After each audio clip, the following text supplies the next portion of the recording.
Bem-vindas e bem-vindos ao podcast da Engenharia. Eu sou Marine Moraes e essa é a 4ª edição do nosso podcast sobre a engenharia e os avanços tecnológicos. Estamos preparados? Nos programas anteriores, falamos sobre inteligência artificial e as novas relações de trabalho, avanços tecnológicos e saúde mental do trabalhador e mudanças climáticas e tecnologia.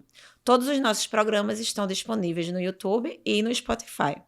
Nosso podcast é uma realização do Sindicato dos Engenheiros no estado de Pernambuco e conta com patrocínio da Caixa de Assistências Profissionais do CREA, Mútua. Nesta edição, falaremos sobre os impactos dos avanços tecnológicos nas desigualdades.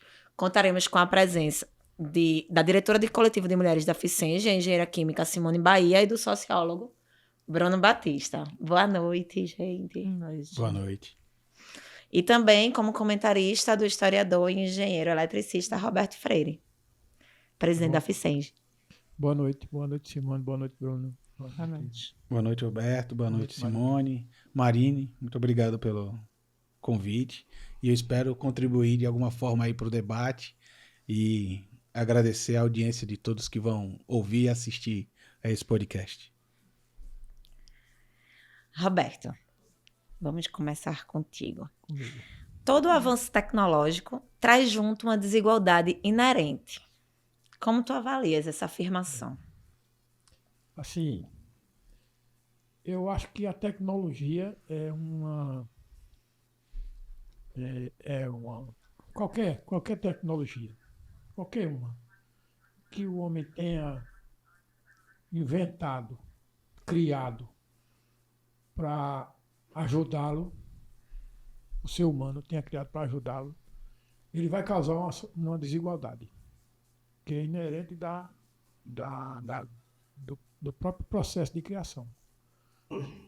O cara, quando fez a enxada lá atrás para auxiliá-lo, ele ficou desigual do cara que não tinha a enxada, né? Não tinha como ele fazer isso para ele cultivar. E da enxada até a inteligência artificial é um salto muito grande, mas eu acho que é mais por aí. Sempre vai causar desigualdade. Não tem como não causar. Porque nem todos terão o mesmo acesso, nem todos terão as mesmas oportunidades. Então, não tem saída para isso. Só tem uma saída. É acabar com a tecnologia. É fazer isso. Não parece ser uma saída viável. Então, os avanços tecnológicos eles têm um impacto profundo nas desigualdades, sejam econômicas, sociais ou outros, né? Embora possam trazer benefícios significativos em termos de eficiência, inovação e qualidade de vida, eles também podem exacerbar as disparidades entre diferentes grupos sociais. Desigualdade de acesso, promoção de desemprego com fim de muitas atividades laborais, reprodução de uma cultura misógina e racista, são só alguns dos problemas que os avanços tecnológicos têm agravado na nossa sociedade, que são a nova forma de exclusão, sejam econômicas, de gênero, de raça, regionais. A tecnologia, historicamente, tem reforçado ou combatido as desigualdades? É uma boa pergunta. Se a gente imaginar que, né, pegando o gancho que o Roberto deu a respeito da evolução tecnológica, ela, por si só, ela como, se a gente olhar ela isolada, ela não influi nem contribui para o agravamento do processo. O que vai contribuir para esse agravamento é o acesso aos meios tecnológicos, não é? Pegando aí o exemplo da enxada, não é a enxada quem gera a desigualdade. O que gera desigualdade é o acesso à enxada. Depois do acesso à enxada, é a capacidade do aprendizado do uso da enxada. Então, quando os avanços tecnológicos acontecem, né, nos ciclos de evolução do capitalismo, quando eles aconteceram, o que gerou a desigualdade, que é um processo inerente ao sistema capitalista, é como a massa trabalhadora teve acesso e por que ela teve acesso, a que nível ela teve acesso. E são esses os desafios que a gente precisa pautar nessa nova fronteira, né? Esse processo de evolução tecnológica que a gente está vivenciando hoje com a ascensão da inteligência artificial e das novas tecnologias, ele é um momento de ruptura completo com o modelo industrial que a gente vivia lá desde a Revolução Industrial. Nós estamos vivendo um novo paradigma da humanidade. E aí a gente precisa pensar qual o ser humano nós queremos nesse novo paradigma da humanidade. Pois é. Se é que vai restar o ser humano. Eu acho que foi Sartre que falou que talvez o planeta tivesse melhor se não existisse o ser humano. Inevitavelmente o planeta estaria melhor. O planeta, sim. Sim, né? Pois é. Você está muito exterminador do futuro, né? Não exterminando. Mas é que o homem é o causador de todos os problemas que tem no planeta. Os outros animais não causam. Tem alguns problemas que a gente diz que são problemas, mas entre eles lá eles se resolvem. São conflitos naturais. Conflitos naturais. Entre presa e predador, Isso. mas não há você não vê no meio selvagem, vamos dizer assim, há alguma espécie buscando uma primazia, uma soberania sobre a outra. O que acontece ali é uma disputa de território, manutenção do território para procriação, etc. Mas não há uma consciência de que eu matarei para que isso expanda meu território e vou fazer isso de uma forma... Isso é uma coisa inerente ao ser humano. Mas também foi o ser humano que trouxe todos esses avanços tecnológicos, desde a enxada até agora. Mas esse progresso, ele até onde ele vai e quem está sendo atendido por esse progresso? Simone, Com certeza não é a maioria da população. A gente tem pesquisas que indicam que a maioria da população, inclusive 1/3, parece que, da população, ela não tem nenhum acesso à internet. E a maior parte dessa parte, esse terço, supondo, da população que não tem acesso nenhum, são de pessoas dos países em desenvolvimento. E vamos pensar, qual é a cara da pobreza no Brasil? Ela é uma mulher. É uma mulher negra, no geral, mais solo. A pobreza está ali. E essa mulher que ela não tem acesso, né? Ela não tem acesso à tecnologia, às vezes ela não tem nem tempo da tecnologia. Um dos outros problemas, as pessoas dizem, não, basta o acesso. Não basta o acesso. A gente tem que ter todo um desenvolvimento que é você ter os equipamentos. Não basta eu ter acesso à internet por um celular. Tanto que as pessoas... Outro dia estava saindo um estudo que as pessoas não sabem mais colocar um texto no Word, tabular, fazer parágrafo, porque tá todo mundo usando o celular. Então, isso não é inclusão digital.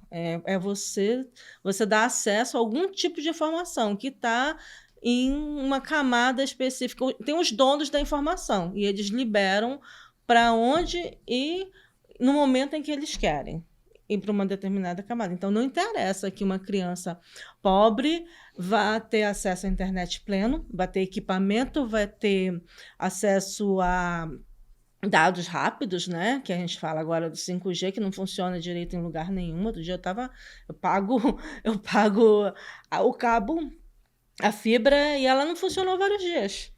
E aí você não tem a internet livre, as populações não têm acesso, principalmente os mais pobres nas cidades, e você está ali rodando com aquilo, dizendo, não, mas tem acesso porque todo mundo tem um celular. É mentira. Um monte de gente tem celular, mas um monte de gente não tem internet. E quando tem acesso à internet limitada, ela consegue ver um WhatsApp, aí por isso que prolifera tanto as fake news. Ela consegue olhar um WhatsApp, uma notícia, quiçá alguma coisa, sei lá, do interesse do trabalho. E a pandemia, ela reforçou muito isso. Ela reforçou essa desigualdade, ela escancarou para o mundo que era desigual. As crianças, teve escola... Governos de estado, de municípios que querem que as crianças estudassem em casa com a internet. Como se ela não tinha o celular, não tinha um computador, não tinha nada. Olha só o absurdo que a gente chegou.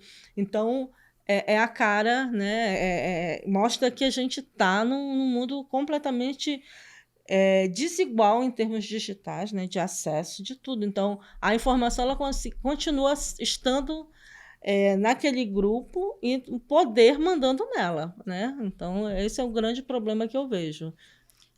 Saiu uma pesquisa recentemente que aponta que 61% da população brasileira só tem acesso à internet exclusivamente pelo smartphone. No Nordeste é mais de 70% essa realidade. E, em paralelo a isso, essas pessoas que têm acesso só pelo smartphone, a maioria só tem acesso 15 dias durante um mês. Assim, só metade do mês eles têm acesso realmente à internet nesses parâmetros aí de WhatsApp e rede social. Então, a gente vê que, mesmo assim, aí você falou do 5G, né? O 5G a gente vê que chega com uma preocupação muito maior técnica, né? Do que uma preocupação social, onde a velocidade, a latência, entre outras questões do 5G, vai atender só quem já tem acesso ao 4G. Quem não tem acesso ao 4G vai continuar sem acesso ao 5G. E a gente tem mais da metade da população brasileira sem acesso nem à internet básica, né? Nem a fibra ainda, sabe? Então, a gente vê que a preocupação não é social, a preocupação é técnica e ela beneficia uma quantidade reduzidíssima de pessoas. Mas, por outro lado, a gente também tem um monte de gente pesquisando e estudando formas dessa tecnologia servir para diminuir a desigualdade no Brasil. Eu queria saber o que é que vocês acham, assim, como essa tecnologia pode promover a equidade entre os diversos grupos, assim, na sociedade brasileira. O primeiro passo é a gente conseguir superar o desafio da democratização ao acesso. Esse é o primeiro desafio.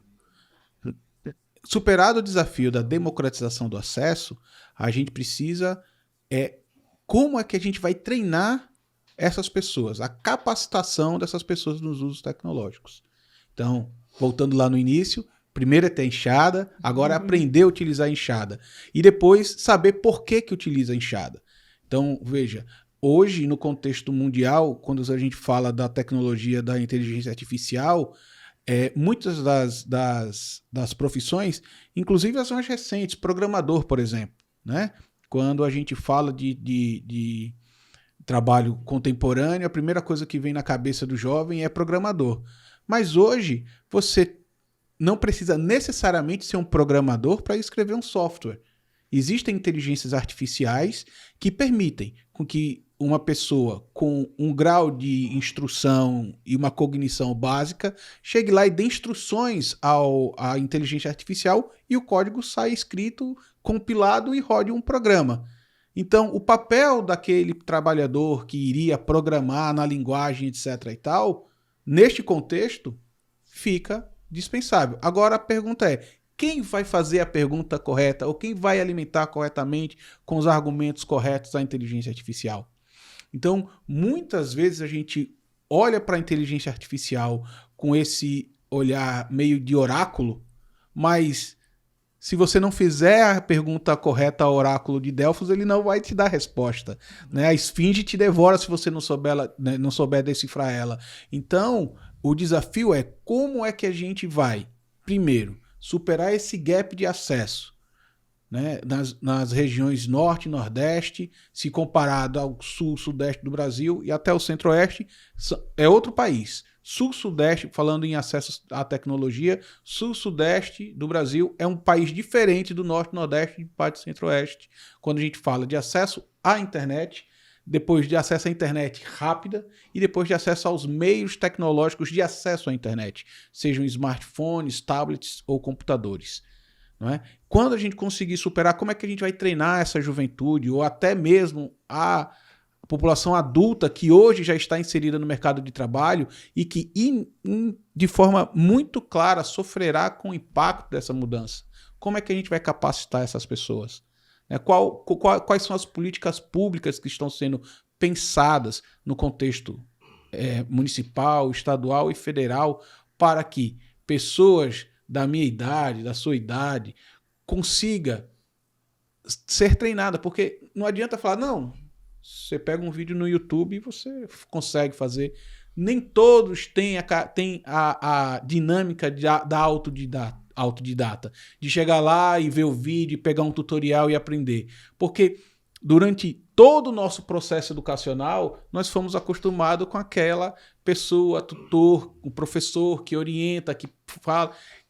E você transformar isso, quais são as políticas públicas que estão sendo pensadas a respeito disso? Eu acho que este é o desafio que se coloca bem próximo da gente, né? O próximo passo, né? Depois de superar esse gap do acesso.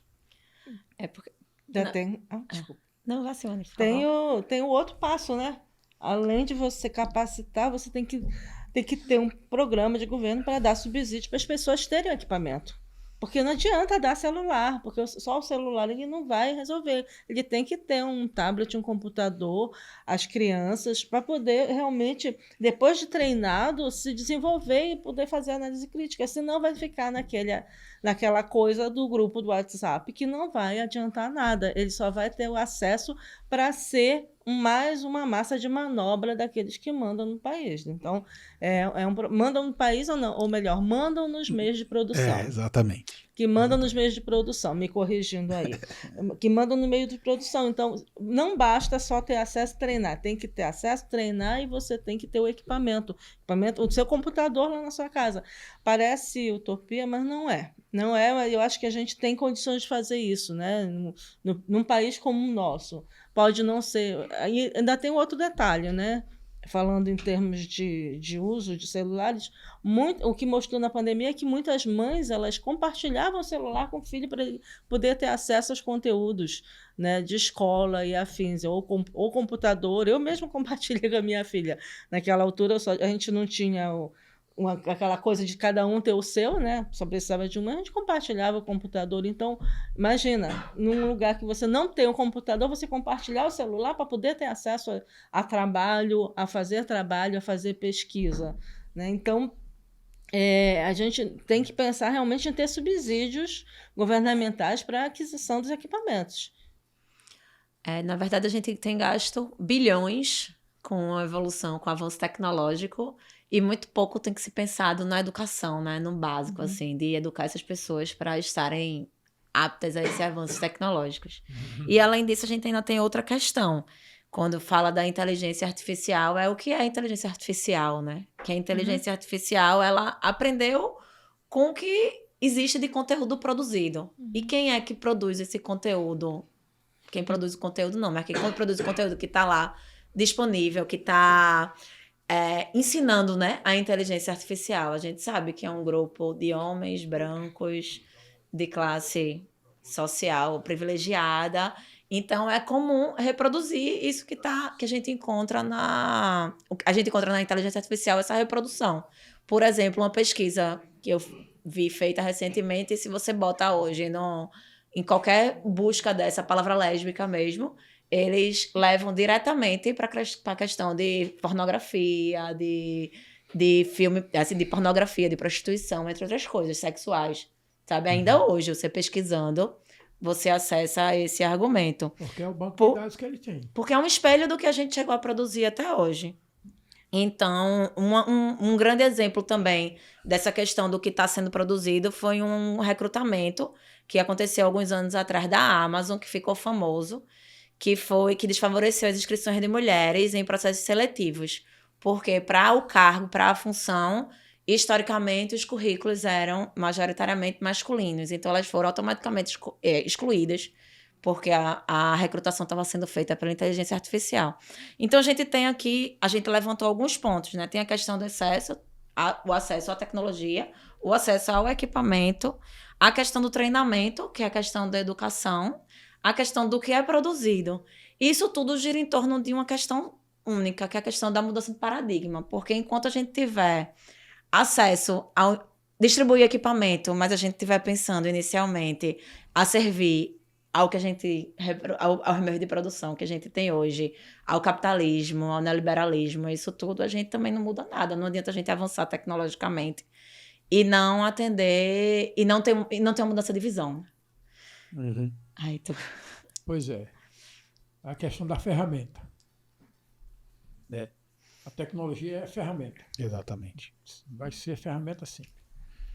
E as ferramentas que foram disponibilizadas pelas pessoas que tiveram mais acesso ao processo de dominação, eles sempre vão disponibilizar a tecnologia para os que são dominados como uma tecnologia que ele vai ser sempre um passivo, ele nunca vai ser um ativo.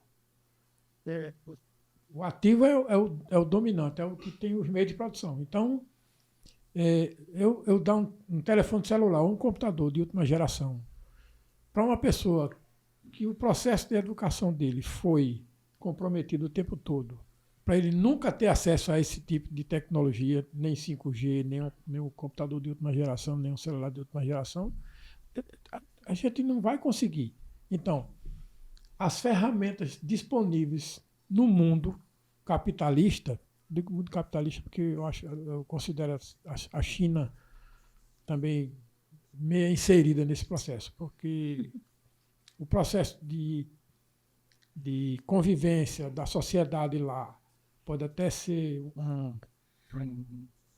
dominada por um partido comunista, mas o modo de produção dos meios, das coisas, é tudo capitalista. Tem os controles, mas é tudo capitalista. Aí, como é que você vai distribuir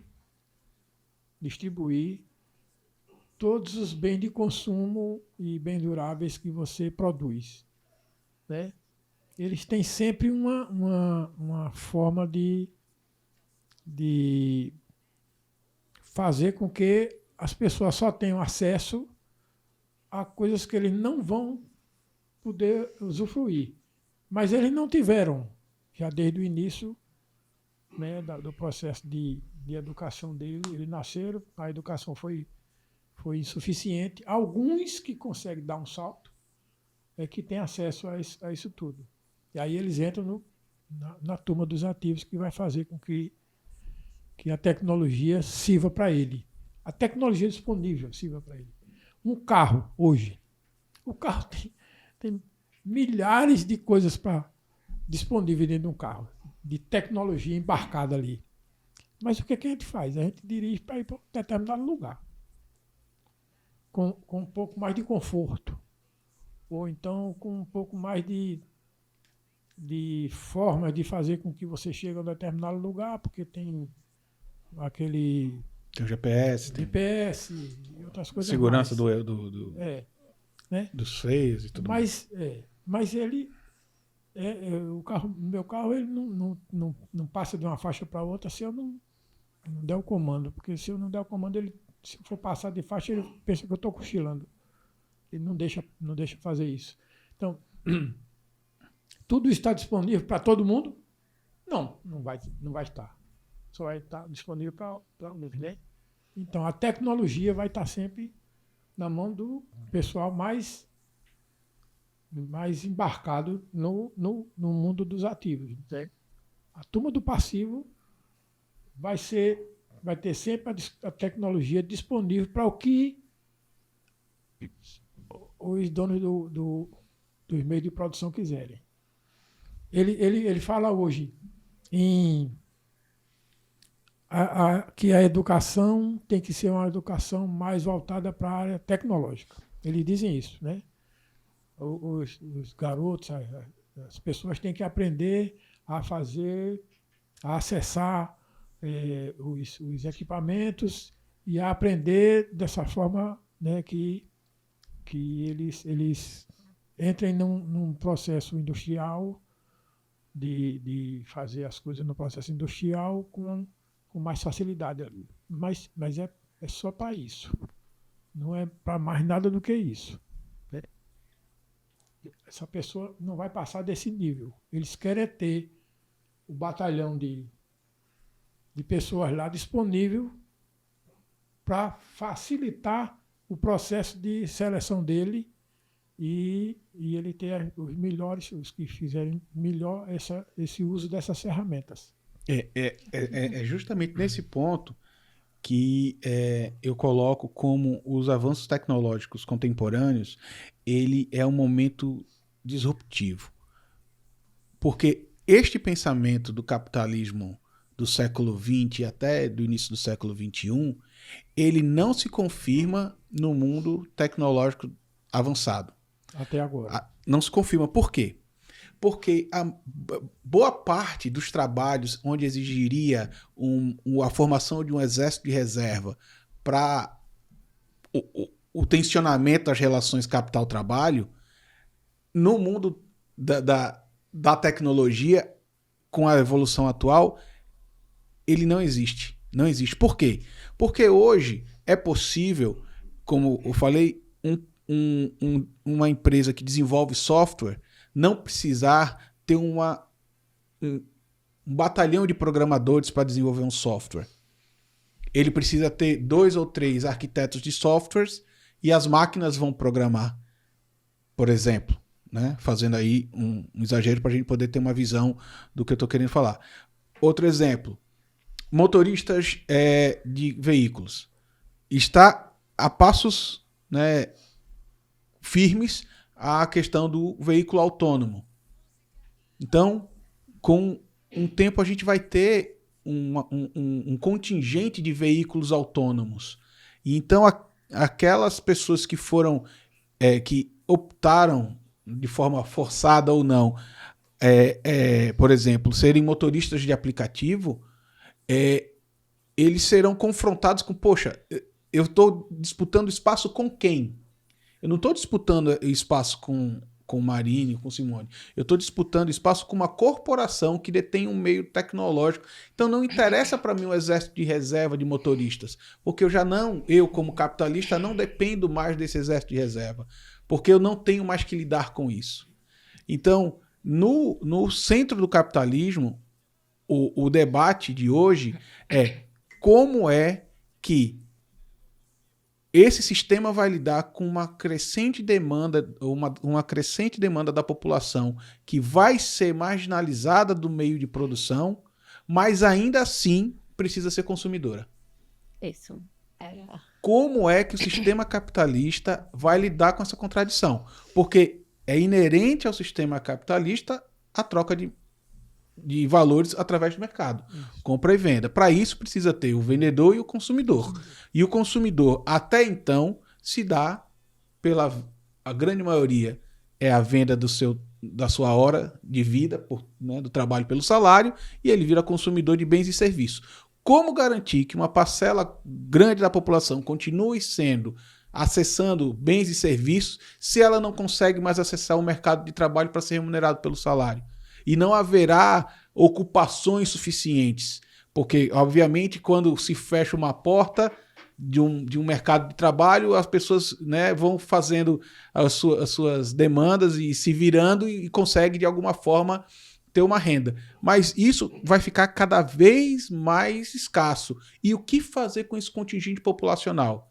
No Brasil, e em boa parte dos países da América Latina, como a gente ainda lida com situações do capitalismo do século XX, com desafios da terceira ou da segunda revolução industrial, existem cidades do Brasil e da América Latina que, né, se equiparam com cidades daí do começo do século XX da Europa, dado a níveis de acesso a saneamento, saúde, etc. e tal. Então, no Brasil, existe ainda um espaço para que isso... Mas quando você vai para países diferentes dentro do mesmo Brasil, para São Paulo, para a capital ali, para o centro nervoso de São Paulo, como lidar com essa população cada vez mais excluída dos meios de produção, que não conseguem acessar nenhuma forma de renda, e como é que ela vai continuar sendo consumidora? Porque isso é um problema para o capitalismo. Ele precisa de mercado consumidor. Como lidar com isso? Essa é uma das grandes... Só sobrevive se ele vender. É necessário para ele. É fundamental para ele. E ele tem que produzir muito. Ganhar escala. Ganhar escala. E não tem consumidor chegando. Isso. No não mercado, tem consumidor que tenha a capacidade de acessar por renda aquilo. Alguns capitalistas, alguns liberais defendem lá desde da escola de Chicago a ideia de renda mínima. Renda mínima. É uma ideia liberal. Mas a renda mínima, o que se imagina renda mínima é renda de sobrevivência. Isso. Para que ele acesse o mínimo necessário para sobreviver nesse contexto onde o trabalho já não é mais possível para a obtenção da renda. E não é nem só para sobrevivência, né? É para que ele acesse o que está sendo produzido, para que ele seja consumidor Isso. e consiga manter. Mas o carro autônomo, ele não vai ser para todos. Não, mas o carro, você concorda comigo que o carro, ele deixa, no contexto atual, ele deixa de ser um ativo de locomoção para ser uma forma de obtenção de renda. Isso. Né? Hoje é o exército de pessoas que obtém o sustento de sua família através dos carros de aplicativos, isto é uma realidade. Se essa realidade, por exemplo, se a Uber, desculpa falar, se uma empresa de veículos por aplicativo, de motoristas por aplicativo, começa um investimento que já começou, mas intensifica o investimento em cidades para, de um lado, melhorar a infraestrutura de telecomunicação, porque ele vai precisar para isso. Mas qual é o objetivo dela fazer esse investimento? Criar uma infraestrutura local para os seus veículos autônomos. Quando isso se tornar uma realidade para uma parcela grande dos carros, então vamos supor que essa empresa tem 70% dos carros autônomos e 30% dos carros ainda pilotados por pessoas, porque existem locais que a tecnologia não chegou. O que é que esse 70% que não tem mais possibilidade de acessar o veículo como meio de obtenção de renda, como é que ele vai obter a renda dele? Mas a renda básica universal, ela vem para resolver não, né? Para dar uma forma de manter esse meio de produção aí, esse capitalismo, esse neoliberalismo. Sim. Porque é o que a gente estava conversando antes de vir para cá, inclusive. Quando a gente garante um valor X para uma pessoa que não tem condições, a gente também chega, assim, para uma pessoa que está à margem do emprego, né? À margem do mercado de trabalho, a gente também, ao mesmo tempo, chega e impõe o que ela vai consumir, para onde ela vai destinar esse dinheiro, que é para ter um celular, para ter um acesso à internet e para fazer parte desse exército, não exército produtivo, é um exército consumidor. Que é o que vai manter o capitalismo, o neoliberalismo nessa nova roupagem, né?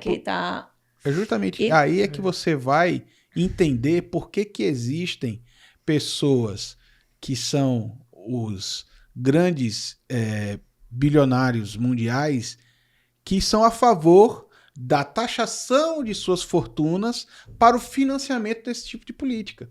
É porque é através desse tipo de política que o sistema capitalista vai se manter.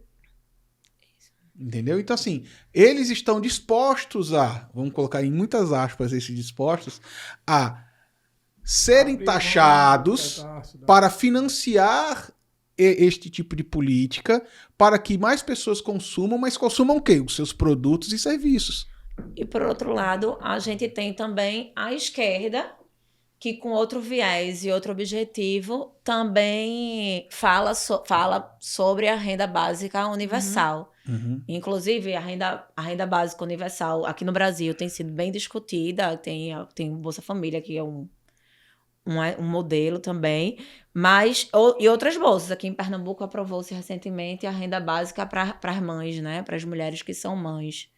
E aí eu vou voltar para esse debate, né? Que as pessoas negras e mulheres, como Simone estava dizendo anteriormente, elas estão fora das instâncias de tomar decisão e elas são as mais afetadas nesses momentos de desigualdade, seja desigualdade digital, seja desigualdade social e de espaços mesmo, e de fazer parte disso. Eu queria saber de Simone, quais são os grandes desafios que a gente enfrenta hoje como mulher negra e como mãe, e nesses espaços de disputa, né? Desses espaços de exclusão mesmo social. Na realidade, as mulheres, elas são a grande maioria das excluídas digitalmente, né? Devido à pobreza, representa essa parcela, e elas são as maiores afetadas quando elas têm acesso, por conta do consumismo, por conta da exposição, né? Aí criaram as violências se multiplicaram, né? Não é à toa que nós temos a Lei Carolina Dickmann, né?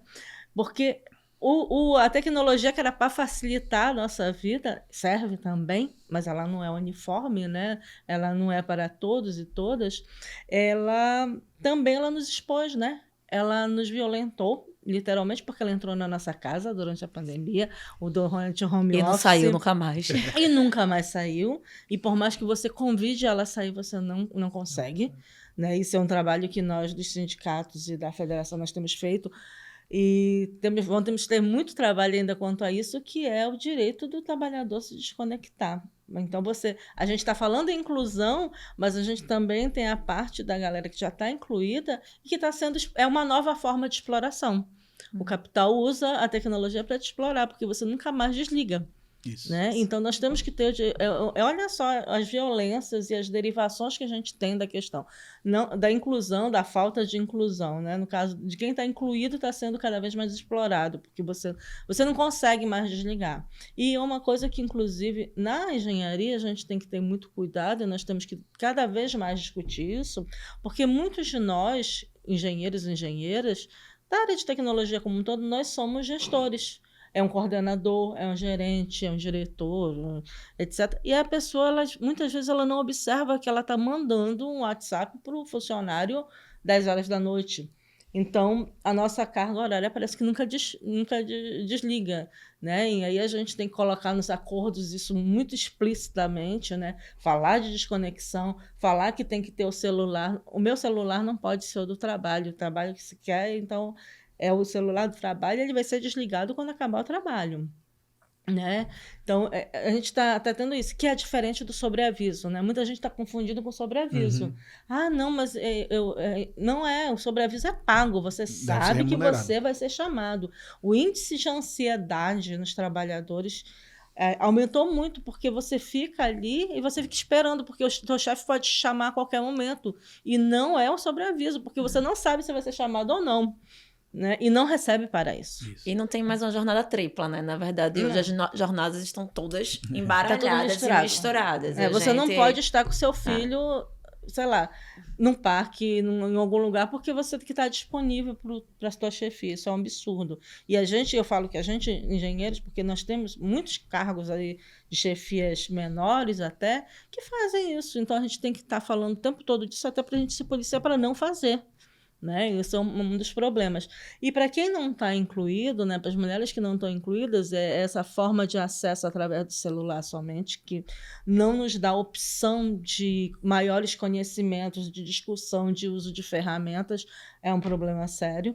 Né? E tem que ter realmente mecanismos para a gente ter equipamento de qualidade, internet de qualidade, para não sofrer, né, essa manipulação do mercado, que é uma manipulação, né, de te manter só ali naquele nicho do que vem no celular, e é muito pouco que você consegue acessar. No nicho das redes sociais, que são divertidas, mas são extremamente viciantes e perigosas e consumistas, porque se você olhar, toda hora chega uma propaganda te mostrando algo que você não precisa. Mas aí todo mundo... Então, te induz. E controladora, né? E também, para quem está fora, no caso das mulheres, né? Mulheres pobres, elas ficam ali como se fosse a mercê. Você não consegue, inclusive, acessar o mercado de trabalho. Porque, por exemplo, outro dia eu estava conversando com uma pessoa que trabalha numa grande empresa, falando da empreiteira. Não, é só entrar em tal empresa e cadastrar... Eu não vou falar o nome da empresa. Cadastrar o currículo. Mas se você não tem a internet boa, se você não tem um computador, que é o ideal, você tem que ter uma internet boa, porque o negócio não flui, você não consegue baixar as coisas, então você não tem acesso ao mercado de trabalho. Olha a perversidade que é a coisa. Então, todo mundo diz, você tem acesso, mas você não tem velocidade, você não consegue levar o teu currículo para um lugar, porque você não tem realmente o equipamento.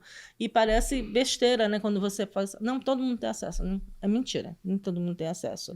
E quando as pessoas começam a ter acesso, em determinados grupos, eu sou indígena, né? E quando falam da gente, né, principalmente dos que estão em tribo e tudo, mas como assim que se você tem celular, você tem computador? Olha o absurdo. E aí passa por toda essa parte social que todo mundo que estuda qualquer parte da sociedade sabe que as coisas evoluem, o maior contato com tecnologia, com culturas, eles te modificam e te trazem essa evolução, passa a ser uma ferramenta de evolução. Mas aí é um novo preconceito, porque se você é pobre, ou se você é indígena, se você é quilombola, você não pode ter acesso, você tem que ficar lá estagnado. Olha, é um novo preconceito que tem aí. E também existe a realidade das pessoas, dessa questão do consumismo, né? As pessoas elas realmente fazem todas as dívidas e compram um iPhone 13 com essa renda básica, Bolsa Família, mas continuam sem saber como usar isso de uma forma construtiva, porque não existe essa formação. Isso. E o pacote dele não permite ele ter acesso, mesmo estando com equipamento bom, porque as antenas que são disponibilizadas perto da casa dele não chegam com a melhor tecnologia, né? Sim, é porque não interessa, inclusive. Não interessa chegar, é um dos problemas que se tem nas torres, nas transmissões, porque ela se concentra nas grandes capitais, né, e no entorno, né? Então, na cidade lá, não sei aonde, que está não sei quantos mil quilômetros, não, sei lá, vai ter 10 consumidores, não interessa que eu tenha antena ali, a reprodução, e até a própria energia, né? A energia ela, foi uma coisa que demorou anos a chegar em alguns locais, né? Só chegou, inclusive, nesse século. Eu tenho, por exemplo, o avô do meu marido, que já faleceu, veio com luz para todos, porque não passava, não chegava o fio lá, né? Perto para poder puxar, ia sair caríssimo, então não tinha. Olha só a mudança. Então, por isso que a gente tem que ter governos democráticos, governos que pensem na sociedade, porque pensou naquela população mínima que estava lá e que necessitava de energia, não só para a questão do conforto, mas inclusive para deixar de perder comida. Você não podia congelar algo, não podia resfriar algo. Então, olha só a mudança. E isso também, inovação tecnológica para quem não tem. A gente está falando muito de celular, de computador, mas às vezes para quem não tem sequer energia direito, que isso mudou nos últimos anos, uma geladeira boa é uma evolução tecnológica. Então, acho que a gente também tem todos esses pequenos, que acabam sendo imensos para a parte da população, detalhes que são da tecnologia, não são da alta tecnologia, que é diferente, mas são tecnológicos. Tu fala, já tua fala uma palavra que é sobre interesse, né? Qual é o interesse de quem domina a tecnologia de atender esses grupos que estão à margem? E aí eu lembrei do podcast sobre mudanças climáticas que a gente fez, e aí a gente chegou a uma conclusão, assim, de que tem tecnologia e que tem dinheiro, assim, economicamente é possível de resolver o problema dos desastres climáticos no mundo todo, mas não tem interesse. E aí a gente volta aqui para essa mesma reflexão, né? Que se não existir uma mudança de paradigma mesmo, de o que a gente quer com os avanços tecnológicos, a gente não vai mudar nada, porque se quem tem o poder econômico e a tecnologia não tem interesse de incluir, de diminuir as desigualdades, que não tem, a tecnologia vai continuar servindo para um grupo reduzidíssimo. A gente tem avanços na medicina esplêndidos, né? Mas que atendem 0,01, eu ainda acho que eu estou falando muito, da população, que não atende não atende a população como deveria. Então, os avanços tecnológicos continuam servindo a um grupo muito reduzido. Alberto Freire. Isso é o pior da desigualdade, é isso aí. Os ganhos globais dos avanços tecnológicos, eles inevitavelmente são auferidos pelos detentores dos meios de produção. Isso é um fato.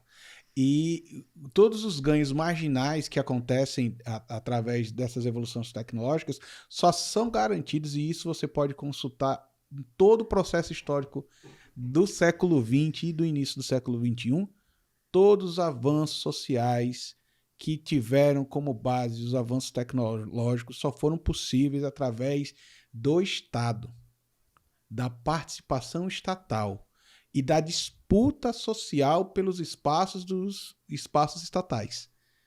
Não é? Porque, obviamente, que se a gente pegar na construção da concepção marxista a respeito. Eu não queria usar esses termos, mas da concepção marxista sobre o Estado burguês, ele serve para gerenciar os interesses da burguesia. Então, se não houvesse ou se não houver disputa desses espaços, os interesses da burguesia que serão atendidos pelo Estado. Então, o que nós presenciamos como evolução da qualidade de vida durante o século XX e agora no início do século XXI, e que muitos defensores arraigados do capitalismo ou do liberalismo dizem que é um efeito inexorável do capitalismo, a melhoria da qualidade de vida era uma coisa que era inerente ao processo, não é.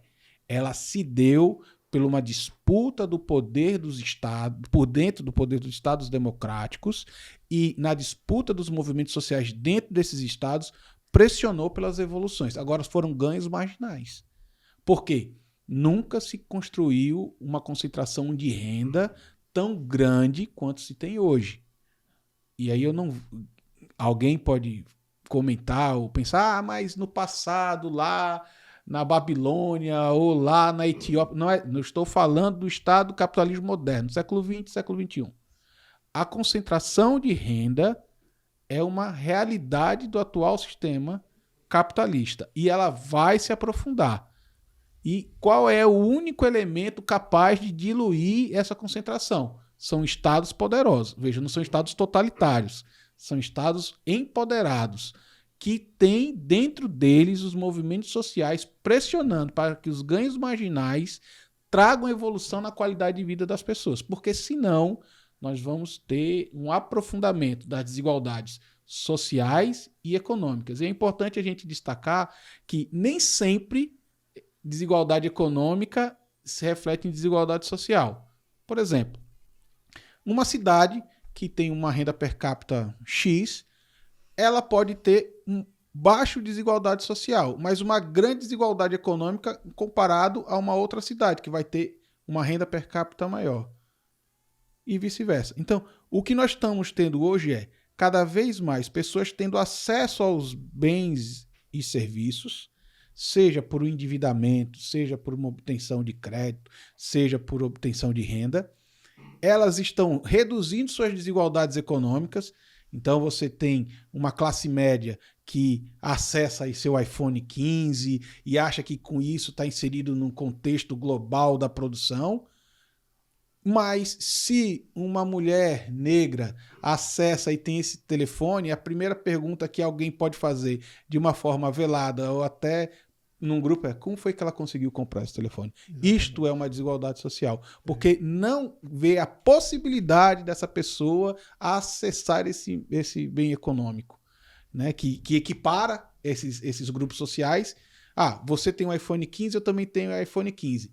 Eu posso achar que nós somos iguais, mas esta pessoa que tem o iPhone 15 e pertence a uma classe social dominante, ela vai criar o diferencial. Você tem um iPhone 15, mas eu posso ter meus dados e aí vão criando essas diferenciações.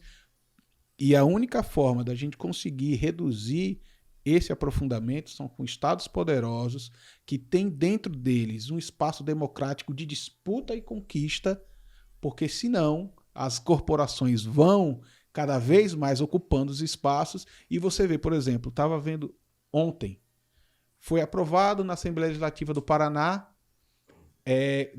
mais de 200 escolas serão gerenciadas pela iniciativa privada. Sim. Qual é a lógica de você entregar a iniciativa privada à gestão das escolas públicas?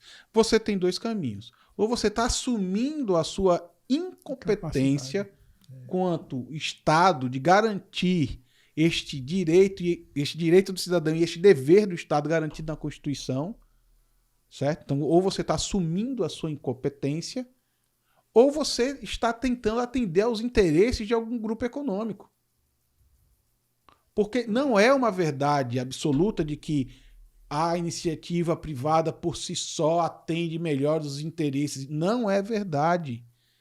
Não é verdade. O Estado não atende bem aos interesses da população quando o Estado é capturado pelas corporações e pelos lobbies poderosos.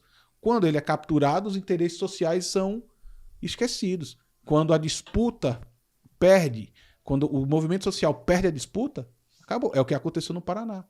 É o que está acontecendo em São Paulo, quando o governador quer aprovar uma legislação que permite que a aula seja dada por inteligência artificial. O que ele quer? A inteligência artificial não tem senso crítico. Ela reproduz de uma forma muito espantosa. Se você pedir para ela produzir um texto, ela vai produzir um texto muito bem produzido, seja de qual área for. Mas ela não é capaz de formular uma questão ética. Ela não é capaz de formular um dilema moral. E isto é que é um papel de uma educação emancipadora, por exemplo. Né? E aí são esses desafios que a gente lida com. Você perde o senso crítico, né? E vamos só voltando a essa questão das inteligências artificiais, do uso, né?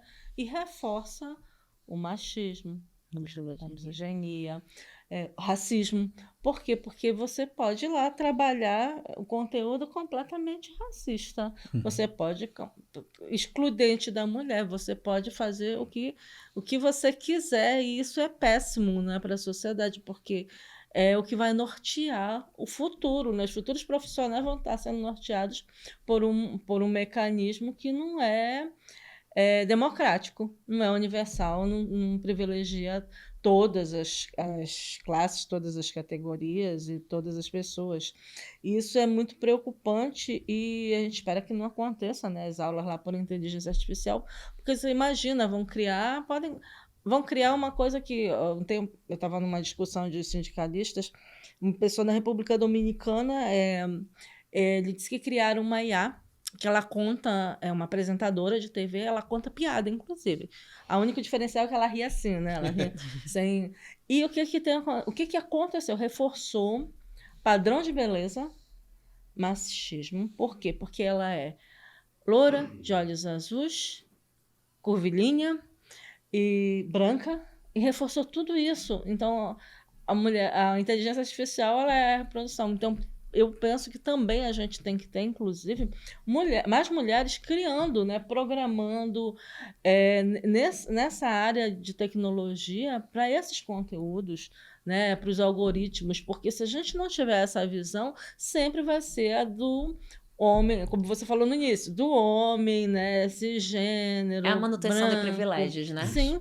Você tem que ter as mulheres aí também. Nós já somos grandes consumidoras de conteúdo, né? As mulheres acessam bastante.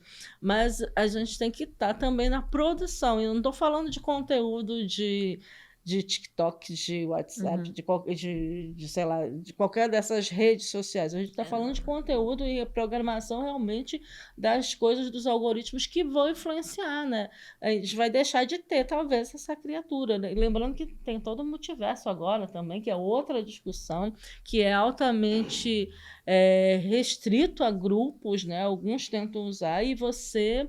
tem uma exclusão imensa. As pessoas escolhem os bonequinhos completamente diferentes do que elas são e reforça a questão do padrão de beleza, do padrão da cor, homens, né? Então, é um universo que a gente tem que pensar e tem que pensar seriamente e incentivar as nossas meninas a estarem aí nesse espaço, disputando o mercado de trabalho e fazendo a diferença, porque senão a gente vai ter um futuro bem preocupante nesse sentido.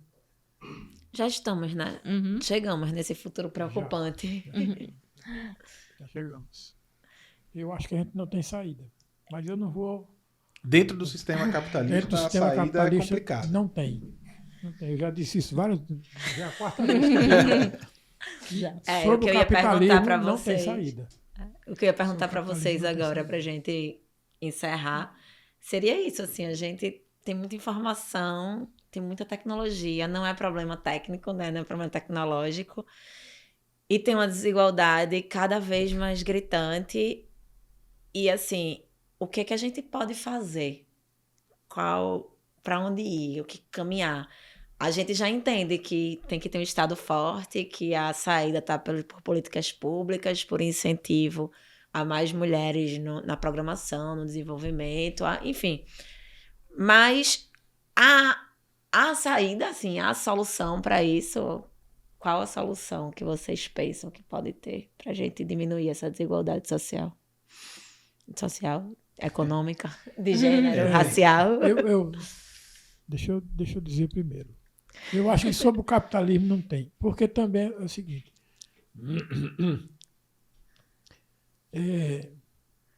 A não ser que a gente livrasse uma geração de contato com a outra.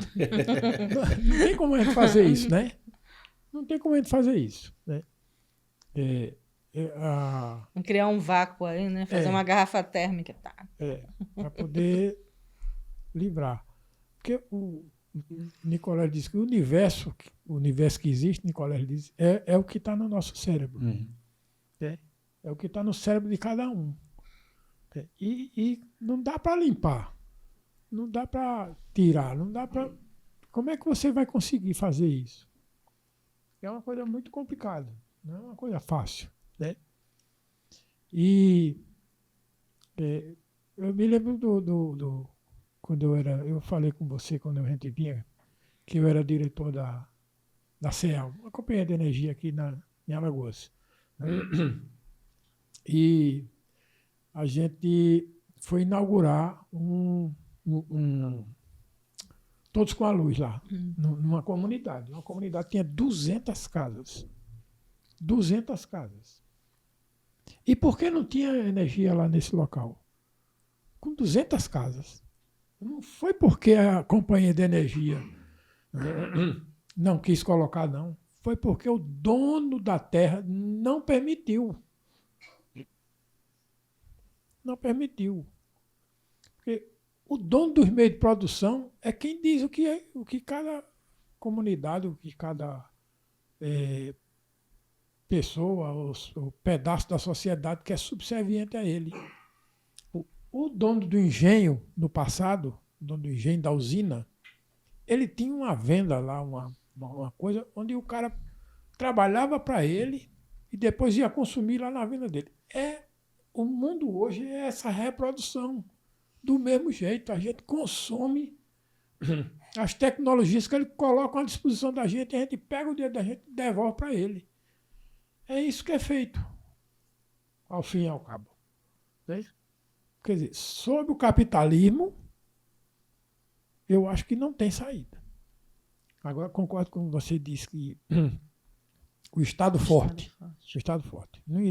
Estado fraco é capturado com mais facilidade. O Estado forte também é capturado.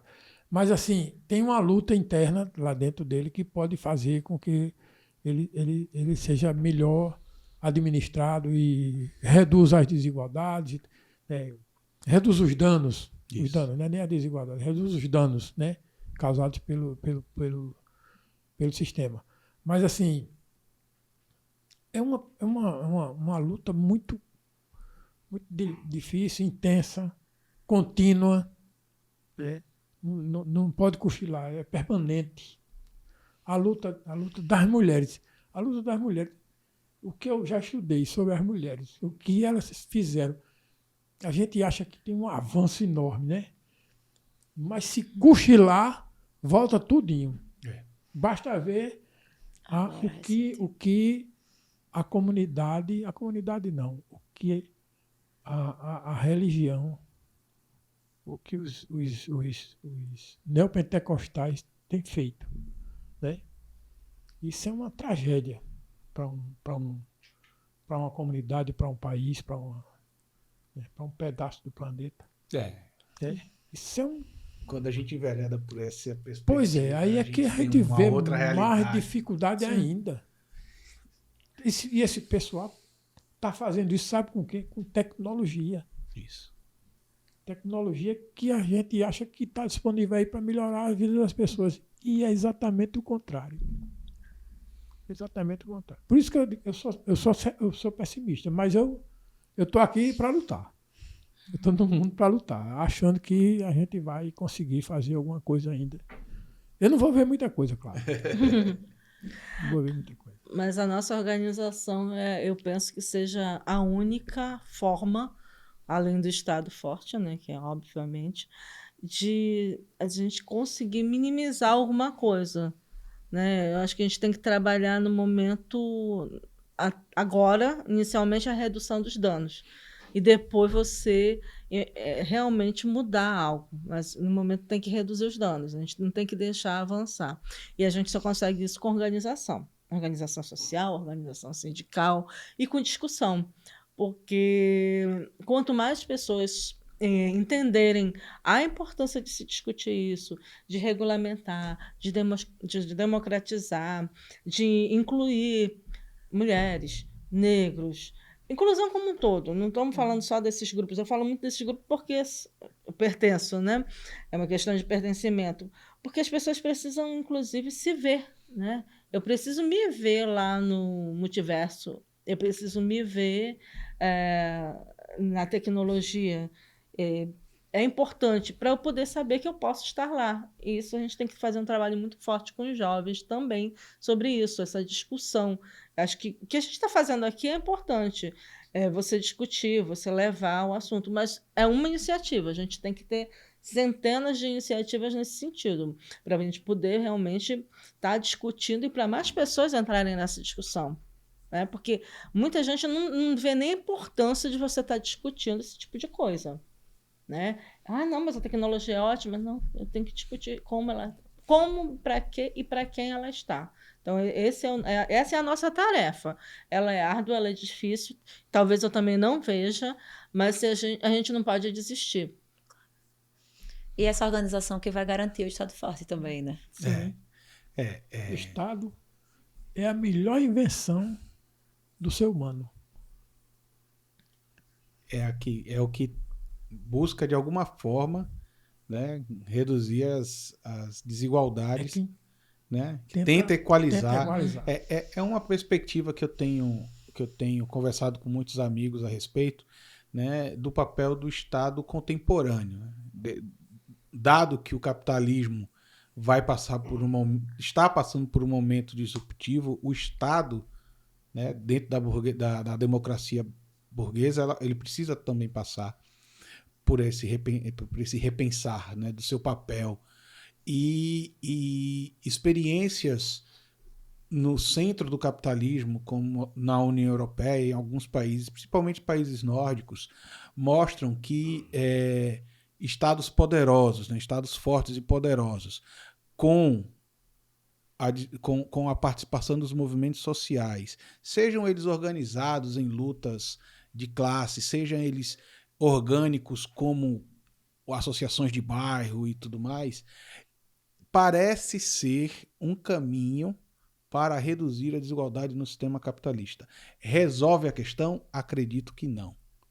Quando a coisa ganha escala, é que a gente tem a devida perspectiva. E qual é o problema? É que dentro do capitalismo, dos países periféricos ao capitalismo, nós ainda temos contradições do início do século XX. Né? Eu estava vendo uma pesquisa que mostra que nos próximos 40 anos a África será, né, o grande crescimento populacional acontecerá na África. Como lidar com as necessidades de desenvolvimento social, econômico, tecnológico daquela região? Quando eu digo da África, é da África, do continente africano. Como lidar com que foi um continente que foi, né, durante todo o processo de evolução aí desde as grandes navegações, relegado a último lugar de pensar, seja da construção de um pensamento, seja de um olhar a respeito do que fazer com aquela região. Eles serão responsáveis pelo grande crescimento populacional, né, dos próximos 40 anos. Como lidar com isso? Isso é um desafio que o capitalismo vai ter que lidar, que o sistema, que a sociedade vai ter que lidar.